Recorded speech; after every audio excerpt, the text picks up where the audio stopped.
Eu estava descendo, era 1h da manhã.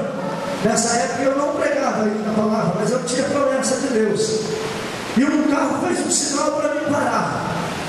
Então eu parei, pensando que era pedir uma informação. Eu parei. Quando eu fui para parar, eu estava com aqui da irmã. Quando eu fui para falar com ele, ele sacou uma arma e atirou no meu peito, aqui. Ele deu um tiro e saiu queimando o pneu. Foi tão forte, irmão, aquilo, que eu, a princípio, achei que eu tinha morrido. Olha só, é verdade. Foi tão forte que eu pensei comigo, a minha alma saiu e eu vou procurar onde está meu corpo caído. Eu pensei, esse deve estar aqui, caída, eu garanto que meu corpo está em algum lugar aqui. Quando eu caí em si, que eu não tinha sido atirado, eu comecei a tremer todo. Então eu disse, Deus me guarda. Então Deus disse assim, ei, fica tranquilo, aleluia, porque aí ao redor estava Satanás querendo atirar em você, mas ao redor, porque ao teu redor estava o meu anjo. Sabe por que você não foi atirado? Porque o meu anjo estava na tua frente. Aleluia, Jesus, glória a Deus, ó Deus, aleluia. Não fui atingido, pastor. Eu não fui atingido. O tiro não pegaria. Impossível. Impossível. Ele atirou por aqui e pá! Eu só escutei um barulho. Não fui atingido. Aleluia. Sabe por quê? Porque quem tem promessa de Deus não morre. Aleluia. Antes que se cumpra. Quem tem palavra de Deus na vida, meu irmão, pode se alegrar, meu querido. Pode se alegrar. Porque quem tem promessa não morre. Aleluia. O diabo pode até tentar contra a tua vida, mas quando ele se levanta do trono, não é para perder batalha. Quando ele se levanta, é para guerrear. E eu não conheço Deus, como meu Deus, que perde batalha. A palavra dele diz que ele é o Senhor dos exércitos. Glória a Deus. Maravilhoso, Jesus. Aleluia. Eita glória, agora veja só. Ezequias está no seu trono, aliás, no seu reinado.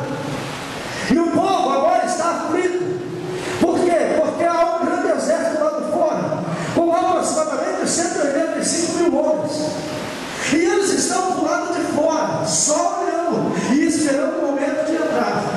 Então vai o povo e começa a se constranger, começa a ficar com medo. Então o povo começa a ficar com medo. Ezequias vai no meio do povo e diz: ei, esforçai-vos e tende bom ânimo, não temais e nem vos espanteis por causa de toda a multidão que está com ele. Por quê? Porque há um maior conosco do que com ele. Com eles está o braço de carne, mas conosco está o Senhor nosso Deus. Meu Deus, você não entendeu? Aleluia. Do lado de fora pode ter uma multidão, mas aqui dentro, meu irmão, está o Senhor para pelejar. É o meu favor. Aleluia, Jesus. Glória a Deus. Deixa eu falar algo aqui para você entender. Josafá estava numa guerra e ele ficou preocupado com medo. Então a palavra de Deus vem para Josafá e diz: ei, nesta guerra não tereis que guerrear. Aleluia, porque eu já tomei para mim. Aleluia, eu quero dizer para esta igreja: nessa guerra você não terá que pelejar. O Senhor já tomou para ele essa guerra. Aleluia, essa batalha não é tua, essa batalha é do Senhor. Essa batalha não é tua, essa batalha é do Senhor. Glória a Deus. Aleluia. Então Ezequias fica no trono, o povo descansa na palavra, mas a carta veio e há uma preocupação. Então Ezequias vai e conversa com Isaías e diz assim: ó Isaías, o negócio é o seguinte, veio uma carta aqui dizendo que Senaqueribe já destruiu todos os deuses e agora vai ter que acabar com o nosso. Aí Isaías olha para a carta e vê que está escrito: vou destruir com esta cidade e com esse Deus. Aí Isaías está lá, está um negócio errado aqui.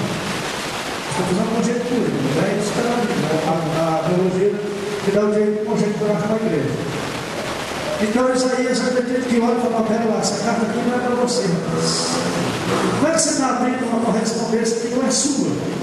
Mas aqui você não, ele mandou aqui para mim, eu vou colocar aqui no meu nome, não, senhor. Essa correspondência aqui não é para você. Então fecha ela. Vamos apresentar para quem foi enviado.